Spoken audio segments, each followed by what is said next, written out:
The time has come to do the fret leveling, and the very first thing you need to do is make sure that the neck itself is straight.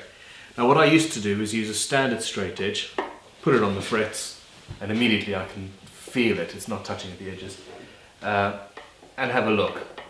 At the moment the relief has been set such that without the string tension the neck is bowed back a little bit, and I'm going to have to use the truss rod to straighten that up.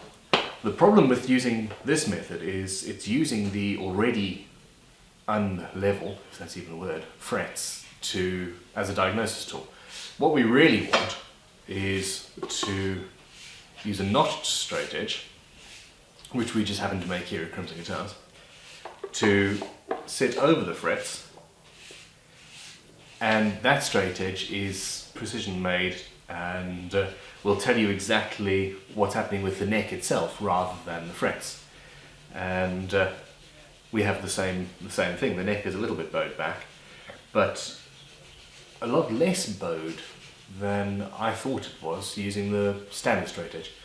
So, well, and I need to go and search through all of my Allen keys to find the right one for this vintage Gibson, and straighten that out just a little bit.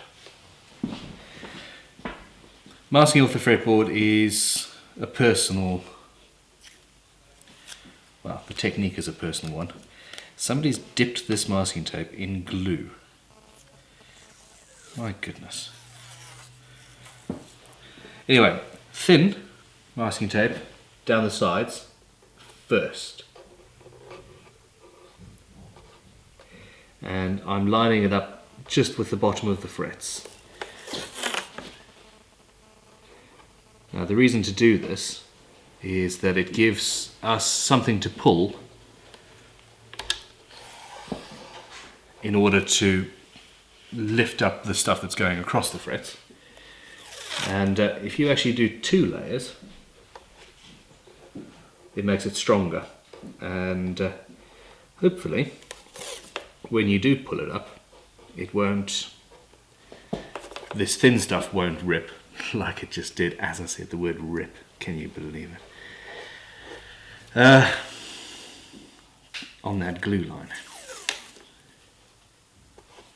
Yes, so we pull the bottom one up, and that is the initial reason. It also allows us, if you're doing a machine polishing buffing technique with a little Dremel or a big buffing wheel, it allows you to actually buff the sides of the frets, where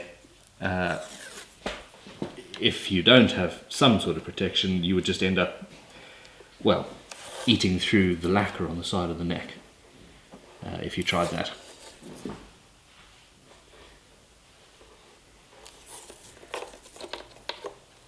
Don't break. Yay, success. So there you go, you can see along the line at the bottom of the frets. Alright, large masking tape, standard stuff. Put it along next to the fret. You can tear it if you like. I prefer being tidier than that.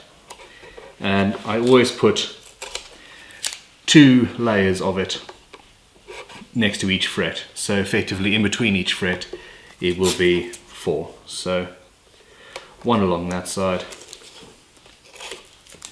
1 along that side, and we carry on. So we cover the nut with at least 4 layers of masking tape, and effectively that acts as a ramp as you go along with your leveling file. If you do hit it by mistake, instead of knocking the nut out of its slot or snapping it, or worse, you're going to bounce off the tape and be safe. Saying that, you really should try not to hit it in the first place. Of course. As you get up to the top of your fretboard, you end up having to chop away some of the binding. Ha! You end up having to chop away some of the masking tape. Now, flatten it down and use your thumbnail to bring it down to the bottom of the fret. And then I'm not cutting like that, because that way I would cut into the fretboard and you'd see it. I'm cutting basically along the line underneath the fret. Now this takes a little bit of getting used to, and what you don't want to do is slide off like that. But effectively, you cut along under the fret and you do not leave a mark in your fretboard. And it's really, oh, I put that on the wrong side. It's really rather important. You do not want to mar the fretboard in any way. Well, the whole point of putting the masking on is to save it in the first place.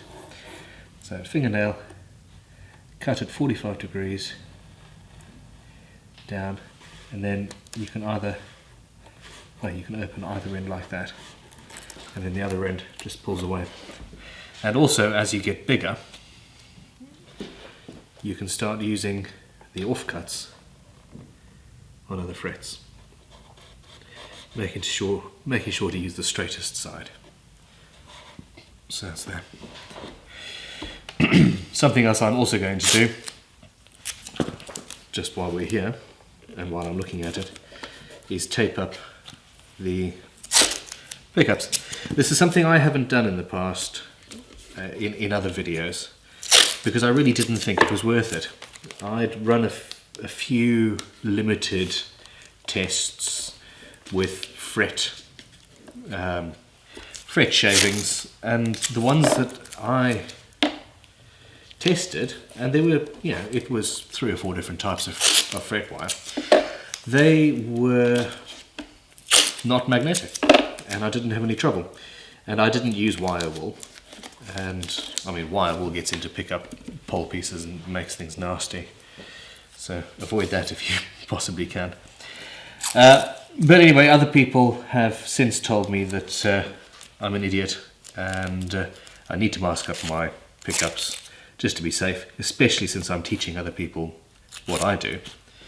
And so from now on we do mask them off. Especially if you're going to use wire wool, then make sure you do that, because you really don't want lots of little bits of gnarly metal inside your wonderful pickups. You see that piece now moves along to that end, and I go through the same process, and we're killing 2 birds with 1 stone.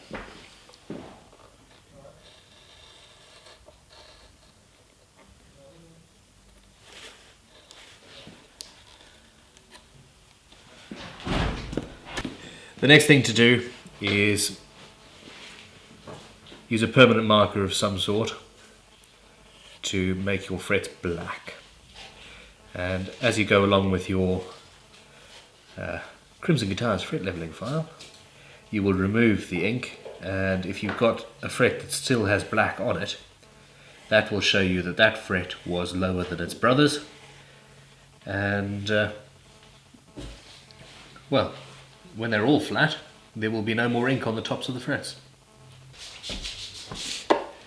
Now, the rule with the leveling file is to move it along the plane of the radius in an even fashion. I start in the middle of the file at the end of the frets,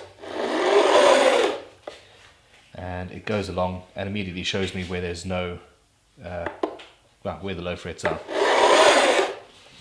I'm not pushing. That's pushing. I'm not pushing down. I'm just moving it forward using the weight of the file to hold itself down. As with so many other jobs with guitar building, gentleness is what you're after.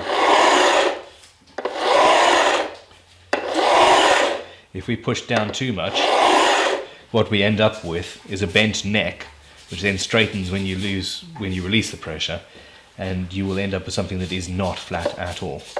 Again, you end with the middle of the file over the edges of the frets. And then start again. Well, as you can see, the fret leveling file takes off about 5 or 6 millimeters, depending on the radius of the frets, and then you carry on going.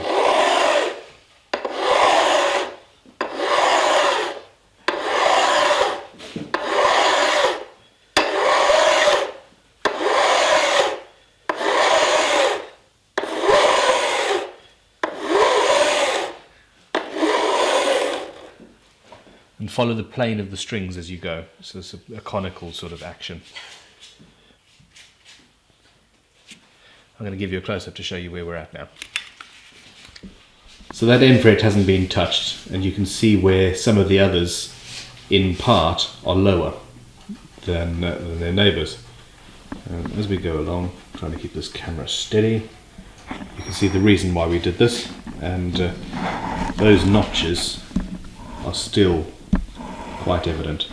So the goal is to get rid of them and make all the frets nice and flat and level.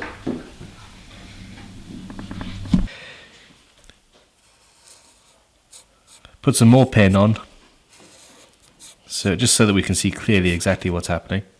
But what we're after this time is the exact opposite result. I prefer to use a traditional 3-corner crowning file. Again, these are, well, we make these here. And the reason I love these is because you can actually see what you're doing as you're doing it. If you end up using one of those horrible concave crowning files, the file itself covers your work. And at least what I tend to do, and what a lot of other people have had happen, is as you go over the edges, you take too much, and you end up with a fret that ends there and then rounds over too much. And even if you know it's likely to happen, it's most distressing and difficult to counter. Whereas every single stroke, I am watching what's happening with this file and doing it rather well. How arrogant. Anyway, what we want is a uniform, thin line down the middle of your fret. By thin, I mean 0.5 millimeter to 3/4 of a millimeter possibly. And at this stage, what I'm actually doing is I'm putting a plane on it at that angle. So it's effectively a straight line and a straight line and a straight line on the top. We'll properly round it over in a minute. What you should also do at this stage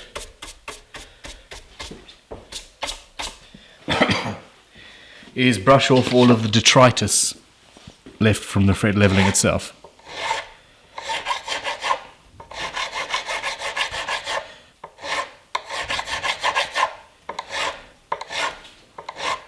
Another tool option that we have,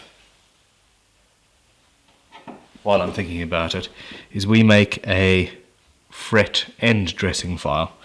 This one's old, very old, and this has got a much finer tooth on it, and this can also be used as a crowning file. And what this does is, because it's finer, it leaves fewer scratches. And what I tend to do is I tend to use the crowning file, which does the job relatively rapidly, to start. And then I do 2 or 3 passes with the fret end dressing file to get rid of the scratches. Like so. And they've all got safe edges ground on them, well, on one side, and this is perfectly flat on the other to allow you to get right down to the fretboard from when you're doing fret ends, which isn't an issue on this old guitar because all the fret ends are already over. Anyhow, on with my fret crowning.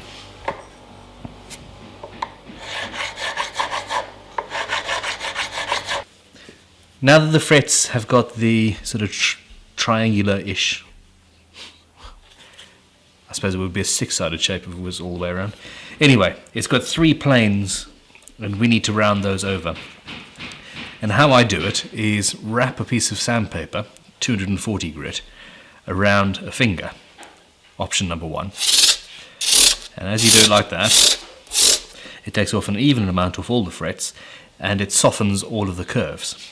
Another option is we've just started using these Gary Flex blocks, and they're rather lovely, and I kind of want to start selling them.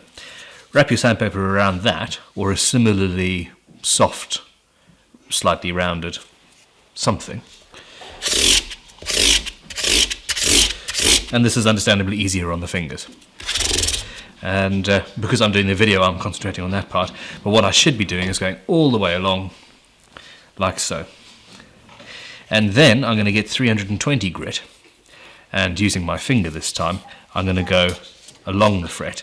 This will show up any scratches on the horizontal, or scratches that are horizontal to the 240 grit. And if there still are scratches that look that way, then they're from the plane, they're from the leveling file or the 240, and you need to get rid of them. So all the way along, and this is also getting rid of all of the ink and everything that's still in the way. So on we go. I've done my 240 this way, and now you take a 600 grit and go horizontal, and you sort of build it in the lines like so. That sentence didn't make any sense. Use it as a tool to get the sides as well, is what I'm saying. And now if I see any scratches that are going that way, it means that they are still from the 240 grit. In fact, there is one there. So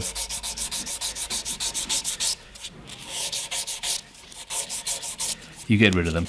And we're taking off so little metal in the grand scheme of things that you don't need to be worried at this stage and at this fine level of grit. You don't need to be worried about removing too much of the fret unless you spend 10 minutes carving away at it. Now, I'll do 3 or 4 passes on each one, so it's roughly similar, because I'm not being stupid. And then these Garryflex blocks come in various different grades, and they're quite good at the next stage. Or we currently have a much harder, there we go, Crimson Guitars fret rubber. Now the Garryflex, as you see, falls apart and just dies over time. This is much harder and builds up a much nicer polish very rapidly.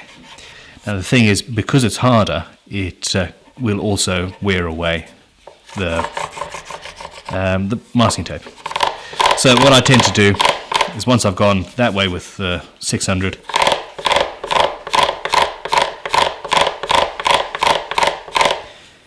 I do that, and then a final polish, well, an almost final polish, with our fret rubber.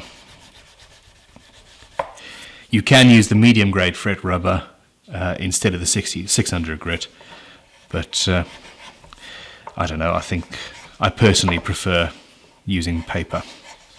Now the beautiful thing is that we are not, at any stage in this process, using wire wool, because that's nasty stuff.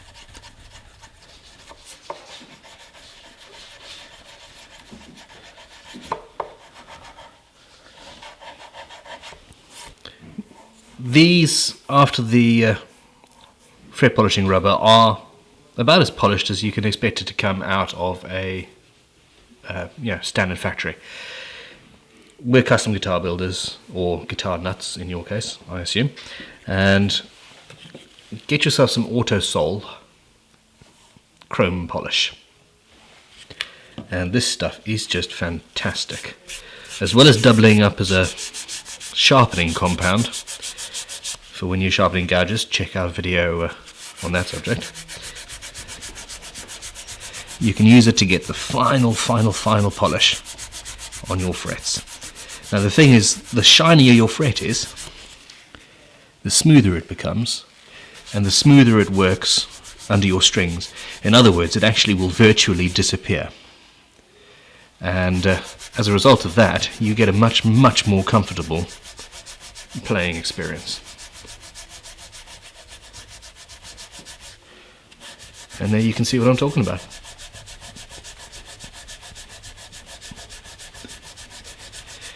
You could use a machine to do this. You could use a Dremel or a buffing wheel with a big wheel and a jeweler's rouge compound. I've made videos showing me using those in the past, and more I just end up going to the Autosol. The finish is, let's move the guitar along, that is straight off the fret rubber, and that's off the Autosol. The difference is patently obvious. Now I've got 19 other frets to go.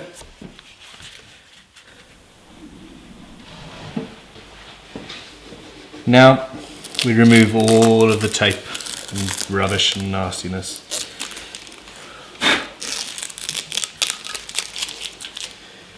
And if it works, we've got that tape on the side, which just helps you pull up the edges, making this much easier.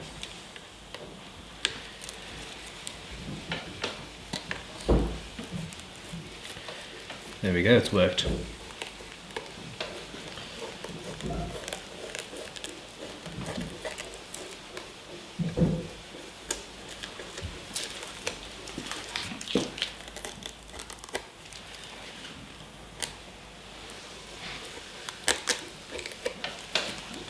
Mostly.